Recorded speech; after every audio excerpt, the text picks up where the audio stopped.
Tingnan mo nga kung may mga parts dyan. Ito naman, Ford Sports Truck. Kulit-kulit pala ng ano. Ang problema nito naman, intermittent, namamatay yung engine. Ito, galing pa to ng Bulacan, Quezon. So, pag namatay yung engine, mapapay-start mo naman.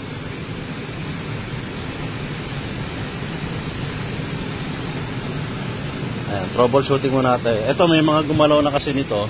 Kaya kami medyo maingat din sa pagto-troubleshoot. Kasi may mga ibang gumalaw na nito. So, mahirap ma-last touch.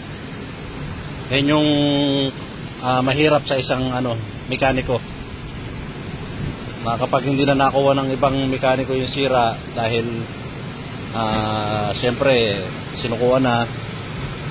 So, naghanap na ng ibang mekaniko yung may-ari. Ito yung medyo maselan na na basta galawin dahil kumbaga sa pasyente bugbog na, kakagamot.